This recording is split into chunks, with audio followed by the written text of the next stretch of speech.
Hey, hi, hello, everyone. Let's start from page number 91, and we are reading the Compound Effect book. And also, I have a request. If anyone wants to start, if you want to start your reading habit, then this live is for you. You should join this live and read on your own, or just be with me and listen the insight that I'm going to read in this book. Okay, so we completed page number 90 yesterday. From today I'll start page number 91, chapter number 4, momentum. Okay, I'd like to introduce you to a very good friend of mine. This friend also close with Beyonce, Jeff Bezos, Serena Williams, Indra Nooyi, LeBron James, Meryl Streep, and every other superachiever will impact your life like no other. I'd like to introduce you to Mo, or Big Mo. As I like to call it, Big Mo is without doubt one of the most powerful and enigmatic forces of success. You can't see or feel Mo, but you know when you've got it. You can't count on Mo showing up to every occasion, but when it does, whoa, Big Mo can catapult you into the stratosphere of success. And once you've got Mo on your side, there is almost no way anyone can catch you. I'm excited about this chapter. When you implement the ideas outlined ahead, you your payoff will be 1,000 times or more what you paid for this book. Seriously, these ideas are big. Yeah. Let's page number 92. Heading: Harnessing the Power of Big Mo. If you remember your high school physics class, you do, don't you? You will recall Newton's first law, also known as law of Interia.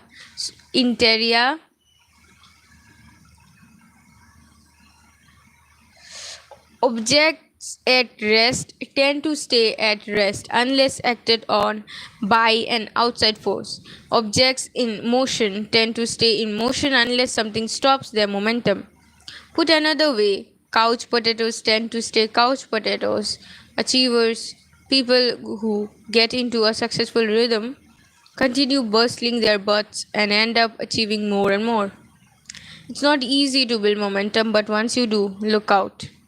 Do you remember playing on merry-go-rounds when you were a kid? Question mark. A bunch of friends piled on, weighing it down, and then chanted as you worked to get things moving. Getting started was slow going. And the first step was always the hardest, getting to it, move from a standstill. You had to push and pull, grimace and groan, and throw your entire body into the effort. One step, two steps, three steps. It seems like you were getting nowhere. After a long and hard effort, finally you were able to get up a little bit speed and run alongside it, even though you were moving and your friends were cheering louder. To get the speed you really wanted, you had to keep running faster and faster, pulling it behind you as you ran with all your might. Finally, success. You jumped on and joined your friends in the joy of feeling the wind in your face and watching the outside world turn into smear of colors. After a while, when the merry-go-round started to slow down, you'd hop off and run alongside for a minute to get the speed back. Or you could simply give it a couple of good pushes and then hope back on.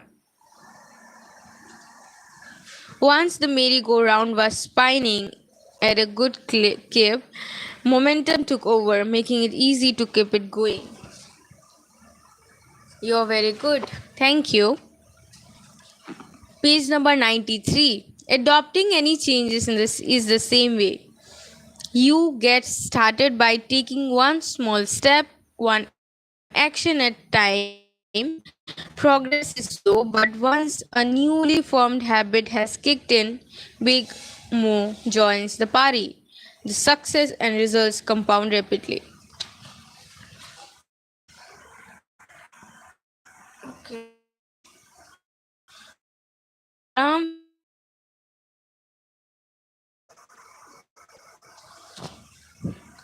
It takes time and energy to get more, but with it, success and results compound rapidly. The same thing happens when a rocket ship launches. The space shuttle uses more fuel during the first few minutes of its flight than it does the rest of the entire trip. Why? Because it has to break free from the pull of gravity. Once it does, it can glide in orbit. The hard part, question mark, getting off the ground. Your old ways and old conditioning are just like interior of merry-go-round or the pull of gravity. Everything wants to stay at rest. You will need a lot of energy to break interior and get your new enterprise underway. But once you get your momentum, you will be hard to stop, virtually unbeatable, even though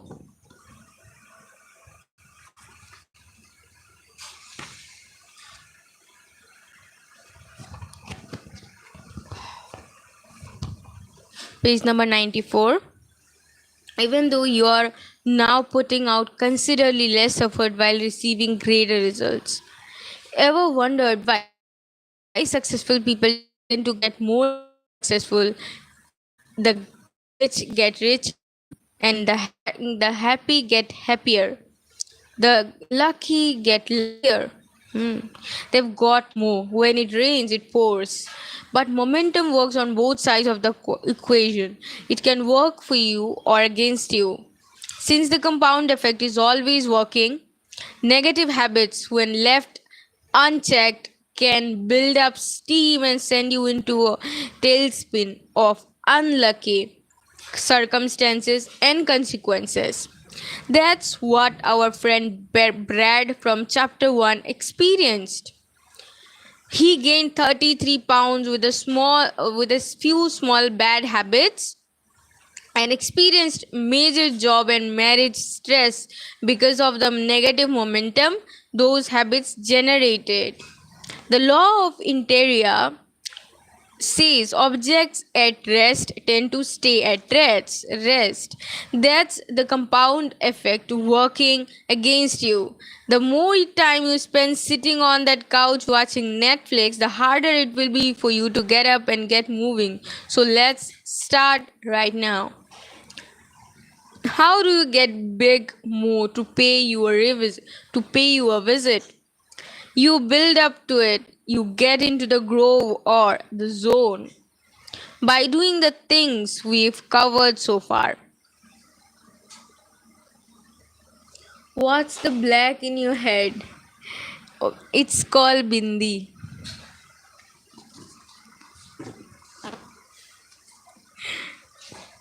Okay. How do we get Big Mo to pay you visit? You build up it. You get into the groove or the zone by doing things we've covered so far. So, number 1, making new choices based on your goals and core values. Number 2, putting those choices to work through your positive behaviors. Number 3, repeating those healthy actions long enough to establish new habits. Number 4, building routines and rhythms into your daily disciplines. Number 5, staying consistent over a long period of time. Then bang, more kicks in your door. That's a good thing. And you're virtually unstoppable. Think about swimmer Michael Phelps, who won a legendary 28 Olympic medals, 23 of them gold. How did he do it? Question mark. Working with his coach Bob Bowman, Phelps honed his talent over the course of 12 years. Together, they built routines and rhythms and developed a consistency of performance that prepared Phelps to catch momentum just at the right time. The Olympic Games, Phelps and Bowman symbiotic relationship is legendary for its scope and ambition, and its utter predictability. Training session 15 minutes early so he could get ready for a middle school dance. That's one time in 12 years. No wonder Phelps was so unbeatable in the pool. Chances are you have an iPod. Ever think about the evolution that made it possible for that little gizmo to become such a smashing success? Apple was around a long time before they launched the iPod.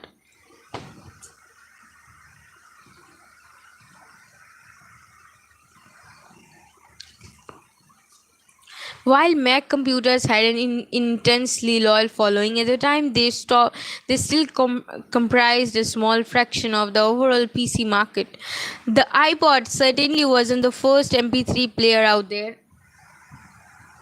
Apple was actually late to the game, but they had something powerful going for them: the consistency of their efforts in maintaining customer loyalty, a steadfast commitment to high quality innovative design, and ease of use. They made the MP3 player simple, cool, easy to use and play with, and promoted it through entertaining and inventive ad campaign. It worked, it hit a nerve.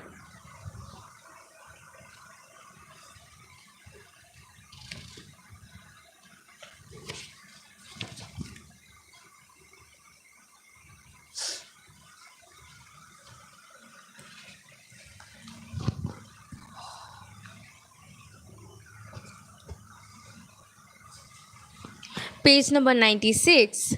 But the iPod wasn't an overnight success. The year Apple released the iPod, they went from 30% revenue growth the year previous to minus 30%. The following year was also a negative revenue growth year at minus 2%. The second full year saw a shift to a positive 18%. Growth came again the next year, up to 33%. Finally, 4 years later, they caught more, and bang, Apple captured to 68% revenue growth and went on to dominate more than 70% of the MP3 player market share. Hi, Captain A. Hi, Ayush. Hello. Hello, brother. As you know, Big Mo has 80% revenue growth and went on to dominate 70% of the MP3 player market share. As you know, Big Mo has since helped them dominate the smartphone market with the iPhone and digital music distribution with iTunes. This momentum has also given them a resurgence of growth in their original market of personal computers. With Big Mo on their side, it wouldn't be surprised to see them expand into other markets.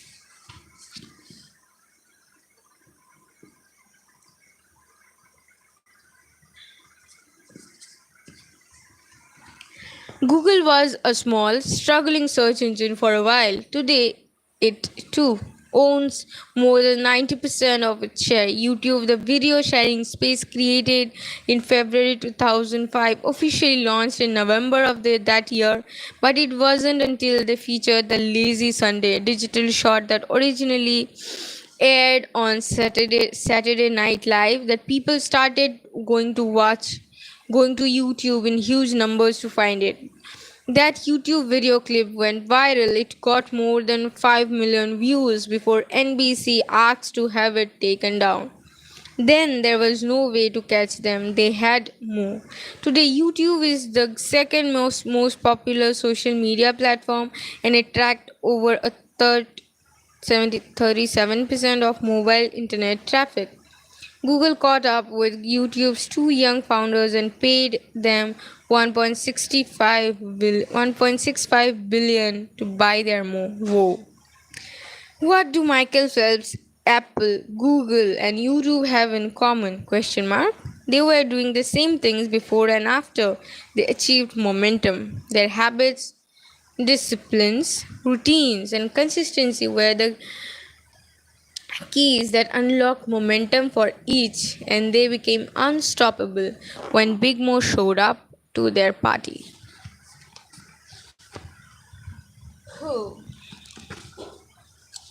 We've reached page number 97. Let's try to understand what this heading taught us.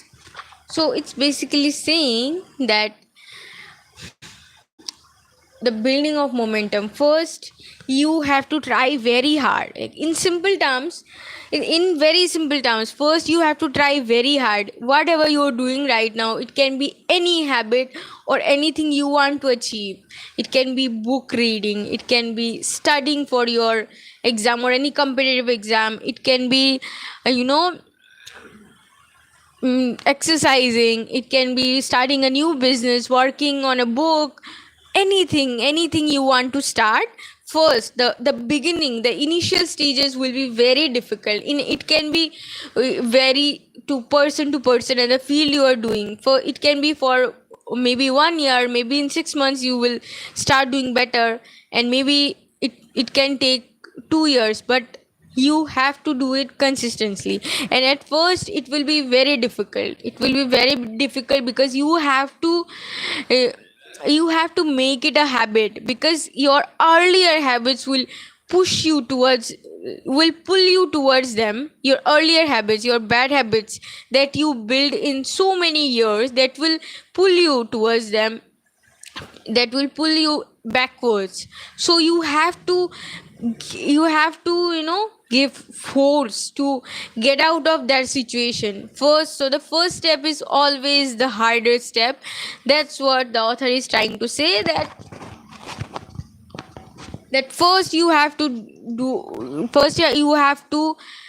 do it, and it will be very difficult at first, but once you do it, once you make it a habit, you will build momentum, and then you can win, and nobody can stop you. Literally nobody can stop you, because you made it a habit and you are invincible now. Nobody can stop you. But first you have to be very careful of not letting that habit go, and you have to be very very consistent. You have to give force, you have to give your 100% on that task, whatever you're doing, because at first it is most difficult, but once you build that habit, it's very easy. That's what the author is saying, and then you will get lucky. Lucky for sure.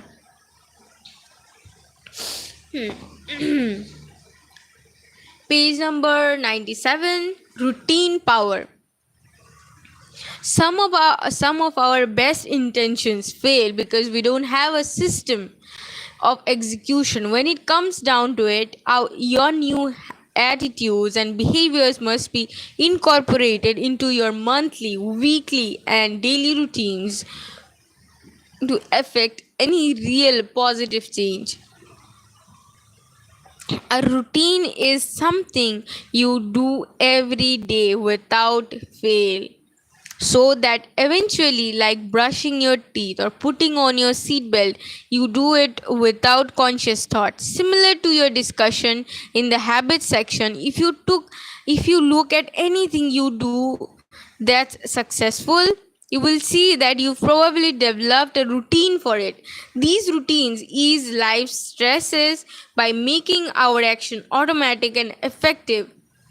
To reach new goals and develop new habits, it's necessary to create new routines to support your objectives. The greater the challenge, the more rigorous our routines need to be. Ever wondered why military boot camp is so hard, where relatively minor tasks like shining your shoes, or standing at attention because over the top important? Building routines to prep soldiers for combat is the most effective way to elicit efficient, productive, and reliable performance under intense pressure. The seemingly simplistic routines built and developed during basic training are so exact that soft, fearful, slovenly teenagers are transformed into lean, confident, mission driven soldiers in only 8 to 12 weeks. Their routines are so well rehearsed that these young soldiers can instinctively act with precision in the middle of the chaos of combat. That intense level of training, page number 98, training and practice prepares soldiers to carry out their duties even under the threat of imminent death. Now, your days might not be as dangerous, but without the proper routines built into your schedule, the results of your life can be truly and unnecessarily hard. Developing a routine of predictable daily disciplines prepare you to be victorious on the battlefield of life. Golfer Jack Nicklaus was famous for his pre-shot routine. He was religious about the dance. He would go before every shot, a series of routine, mental and physical steps that got him fully focused and ready for the shot. Jack would start out behind the ball and then pick out one or two intermediate spots between the ball and the target. As he walked around and approached the ball, the first thing he would do is line up his club face to the intermediate target. He wouldn't put his feet into position until he felt he had this club face properly squared up. Then he would take his stance. From there, he would waggle the club and look out his target. Then back to his intermediate target and back to the golf club. When a repeat of the view, then one only would he strike the ball. During one of the important majors, a psychologist timed Nicholas from the moment he pulled the club out of the bag until the moment he hit the ball. And guess what? In each shot, from the first tee to the 18th green, the timing of Jack's routine supposedly never varied more than 1 second. This is amazing. The same psychologist measured Greg Norman during his unfortunate collapse at the 1996 Masters. Lo and behold, his pre-shot routine got faster and faster as the round progressed. Varying his routine stunned his rhythm and consistency. He was able to catch momentum. Page number 99. The moment Norman changed his routine, his performance became unpredictable and his result erratic. Football kickers likewise cherish their pre-kick routines, which allow them to get into sync with the thousands of times they have done this same action. Predictably, without a pre-kick routine, their performance under time pressure greatly diminishes. Pilots go through their pre-flight checklist even when a pilot has logged thousands of hours, and the plane came in with a perfect performance review from a previous destination. The pilot goes through a pre flight checklist every time without fail. This not only prepares the plane, but more importantly, centers the pilot and prepares him or her for the upcoming performances. Of all the high achievers and business leaders I've worked with and observed, I've noticed not only do they have good habits, but each has developed consistent routines for carrying out their daily disciplines. It's the only way any of us can predictably regulate our behavior. There simply isn't any way around it. A daily routine built on good habits and disciplines separates the most successful among us from everyone else. A routine is exceptionally powerful. To create profitable and effective routines, you must first decide what behaviors and habits you want to implement. Take a moment to review your goals from chapter 3 as well as behaviors you want to add and subtract. Now it's your turn to be Jack Nicholas and figure out the best pre shot routine. Be intentional about the components belong. Once you establish say a morning routine, I want you to consider it cast in concrete until further notice. You get up, you do it. You get up, you do it. No argument. If someone or something interrupts you,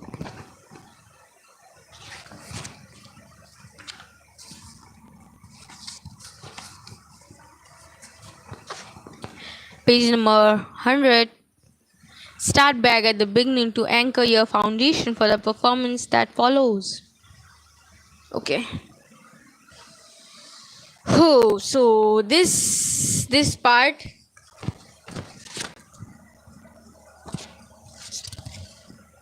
routine power. This part is routine power. So here the author is trying to say that what differentiate between successful and unsuccessful people is that successful people have a routine. They follow a certain routine, like you have to do it. I like any successful people, they will do it at 1 p.m. or 1 a.m. and they will do it at the exact same time. What it will do, it will, once you do something on time, it will align the other activities also. Like we have read the same thing on Atomic Habit as well. If you do it on the same time every single day, you will arrange other stuff on that alignment, and you are going to do it at the same time. It will so in Atomic Habit it said that it will also help you to do better in other areas in life. Once you develop a habit in any area of your life, you are going to organize the other areas of your life as well, and it will happen automatically. So here author is trying to say that fix just review what are the goals you want to review your goals first. What are the things that you want to achieve? Then think about the habits then you need to incorporate in your life, and make a routine on that habit. Make a routine that will help you to implement those habits in your life, and then do it every single day without any fail. And if anything interrupts you, start again, but you have to do it. You have to do it no matter what. The routines have you decide once, you have to do it, and at the same time every single day. That's the power of a routine. Okay, next point, bookend your days.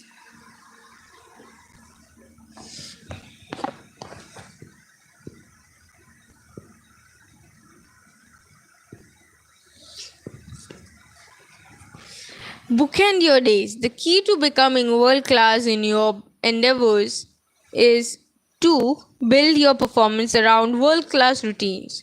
It can be difficult, even futile, to predict or control what will show up in the middle of your workday, but you can almost always control how your day starts and ends. I have routines for both. I'll share aspects of each here to give you some ideas and to help you better understand the power and importance of building your new behaviors into disciplined routines, starting with my goals in mind. I design my behaviors and routines accordingly. Perhaps as I share some of what works for me, you will identify strategies you would like to try.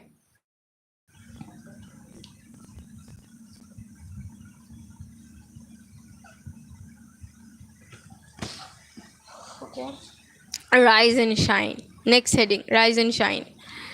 My morning routine is my Jack Nicholas pre-shot preparation. Sets me up for the entire day because it happens every morning. It locked in, and I don't have to think about it. My iPhone alarm goes off at 5 a.m. Confession, sometimes 5:30 a.m. and hit the snooze button. Then I know I have 8 minutes. During those 8 minutes, I do three things. First, I think about everything I'm grateful for. Now I need to attune my mind to abundance. The world looks, acts, and responds to you very differently when you start your day with a feeling and orientation of gratitude for that which you already have. Second, I do something that sounds a bit odd, but I send love to someone. The way to get love is to give it, and one thing I want of is love. I give love by thinking of one person, anyone. It could be a friend, relative, co-worker, or someone I just met in the supermarket. It doesn't matter. And then I send them love by imagining all that I wish and hope for them. Some would call this a blessing or a prayer. I call it a mental love letter. Third, I think about my number one goal and decide what three things I'm going to do on this day to move closer toward reaching it. For example, at the time of this writing, my number one goal is to deepen the love and intimacy in my marriage. Each morning, I plan three things I can do to make sure that my wife feels loved, respected, and beautiful. When I get up, I put on a pot of coffee, and while it's brewing, I do a series of stretches for about 10 minutes. Something I picked up from Dr. Oz. If you've lifted weights your whole life as I have, you get stiff. I realized the only way I was going to incorporate more stretching into my life was to make it a routine. I had to figure out where is my schedule I could stick it in. And while the coffee is brewing is as good as time as any. Once I've stretched and poured my coffee, I sit in my favorite chair and watch Darren's Daily. Yes, I watch my own Darren Daily. Then I set my iPhone for 30 minutes, no more, no less, and read something positive and instructional. When the alarm sounds, I take my most important project and work on it for 90 minutes of completely focused and undistracted effort. Notice I haven't opened email yet. Then, every morning at 7 a.m., I have what I call my calibration appointment, a recurring appointment set in my calendar where I take 15 minutes to calibrate my day. This is where I brush over my top 3 1 year and 5 year goals, my key quarterly objectives, and my top goal for this week and month. Then, for the most important part of the calibration appointment, I review my top 3 MVPs.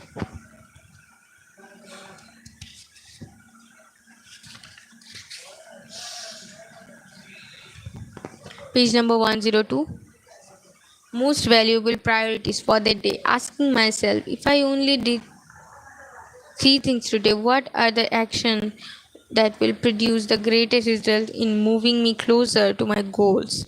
Then and only then do I open my email and send out a flurry to tasks and delegations to get the rest of my team started on their day. I then quickly close down my email and go to the work on my MVPs. The rest of the day can take a million different shapes, but as long as I go through my morning routine, a majority of the key disciplines I need to be practicing are taken care of, and I am properly grounded and prepared to perform at a much higher level than I started each day erratically or worse with a set of bad habits. Sweet dreams, next heading. So here in this morning, what's the title, rise and shine, author said that when he wake up, what he do actually, and how he planned the whole stuff one by one, when he how when he wake up, and then what he do, what is his most important priorities. He do it in the very first moment he wake up, and the most addictive thing that distract him from his goals was his emails, so he don't open it in the morning. First he complete his task, and once he is done, he ask himself, whatever I did, will it help me to achieve my goals? Then he opened his emails. Next, sweet dreams. In the evening, I like to cash out something I learned from riding tables in my youth. Before we go home, we had to cash out, meaning turn in all our receipts, credit card, slips, and cash. Everything had to add up, and there was a big trouble. It's important to cash. How did it go? What do we need to carry over to tomorrow's plan? What else needs to be added based on what showed up throughout the day? What's no longer important?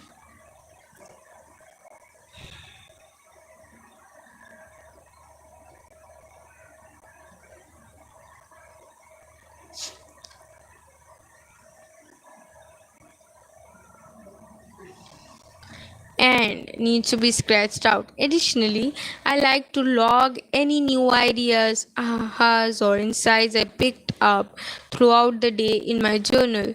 This is how I've collected more than 40 journals and incredible ideas, insights, and strategies. Finally, I like to read at least 10 pages of an inspirational book before going to sleep. I know the mind continues to process the last information consumed before bedtime, so I want to focus my attention on something constructive and helpful in making progress with my goals and ambition. That's it. All hell can break loose throughout the day, but because I control the book hands, I know I'm always going to start and finish strong.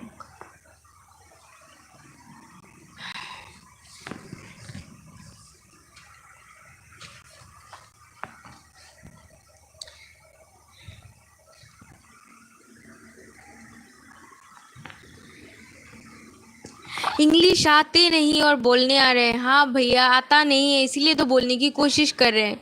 अगर कोशिश ही नहीं करेंगे तो सीखेंगे कैसे?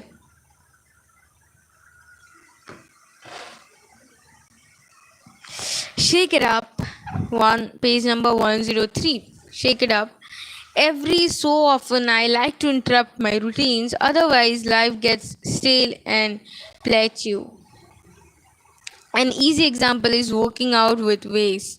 When I work out the same way at the same time, doing the same repetitive movements week after week, my body stops showing compounded results. I get bored, lose my passion, and big mo is no show. That's why it's important to mix it up, challenge yourself in a new ways, and freshen up your experiences. Right now, I'm working on adding more adventures into my life. I set weekly, monthly, and yearly goals to do something I wouldn't do normally. Most of the time, it's nothing earth shattering, but things such as eating different kinds of foods, taking a class, visiting a new destination, or joining a club to meet new people. This change of pace makes me feel alive, helps recapture my passion, and offers me opportunities for fresh perspectives. Look at your routines. If something that used to energize you has become same old, or is no longer generating powerful results, switch it up.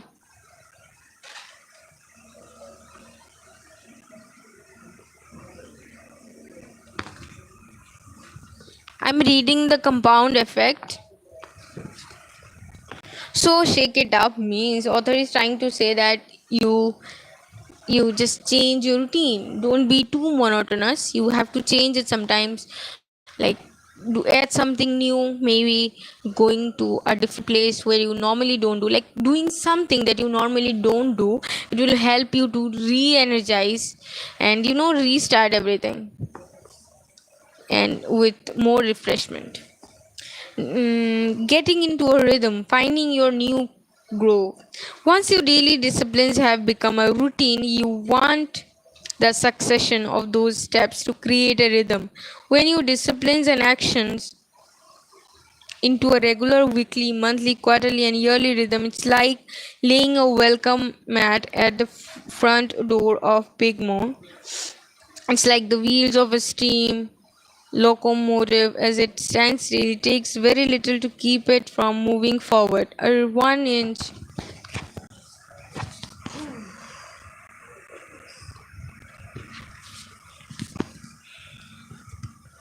block of wood placed under the front wheel will do the job. It takes an incredible amount of steam to get the pistons to move and cause a series of connections that get the wheels to budge. It's a slow process, but once the train starts rolling, the wheels get into a rhythm. If the pressure remains consistent, the train gains momentum. And watch out, at 55 miles an hour, the train can crash through a 5 foot steel reinforced concrete wall and keep on going. Envisions your success is an unstoppable locomotive may help you stay enthusiastic about getting into your own rhythm. There's a diagram. When your disciplines and actions develop rhythm, you become big more. Yeah. This is the last page, 105, and we'll complete 15 pages of reading.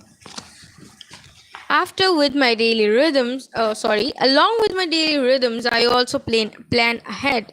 For instance, in looking again at my goals of deepening the love and intimacy of my marriage, I designed a weekly, monthly, or quarterly rhythm schedule.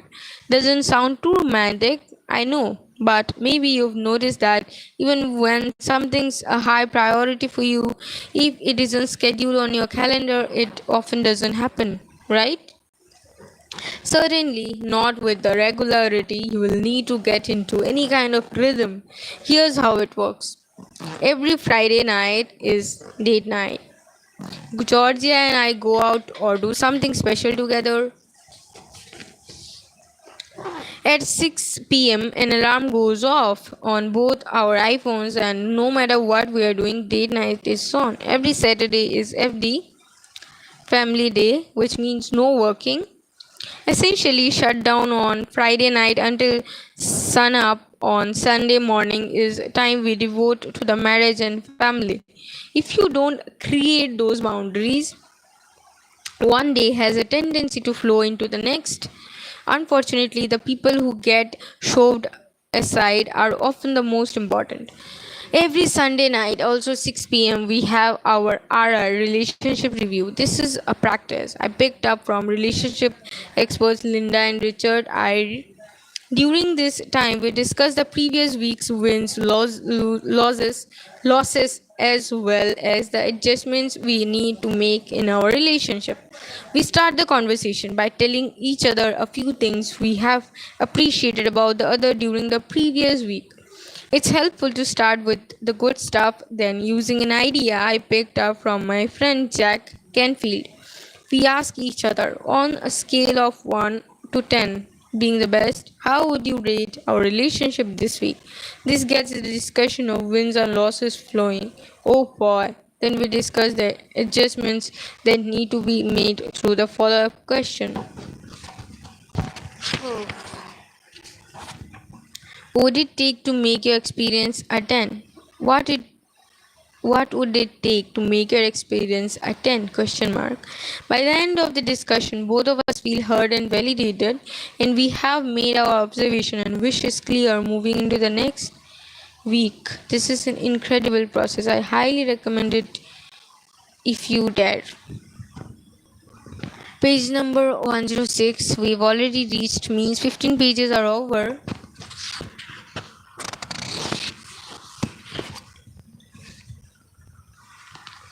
Weekly rhythm register.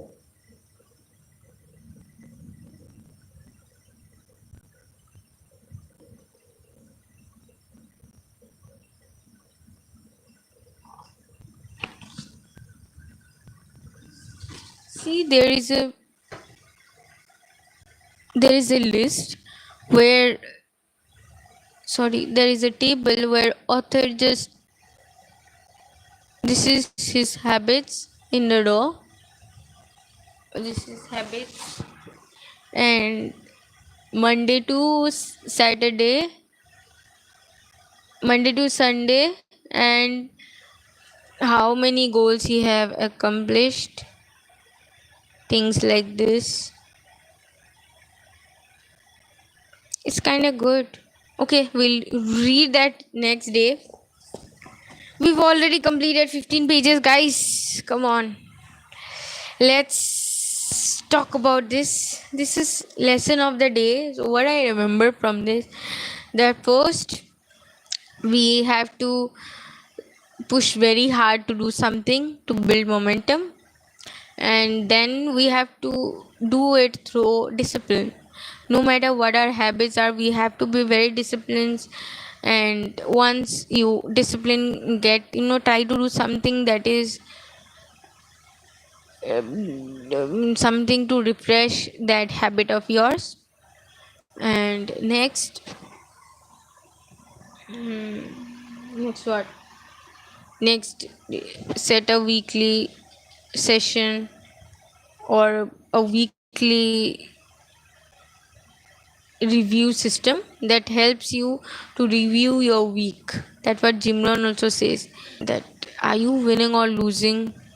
If you don't have any idea, then of course you are losing, right? At least you have to track. I will make a table like this, kind of good. Look at this.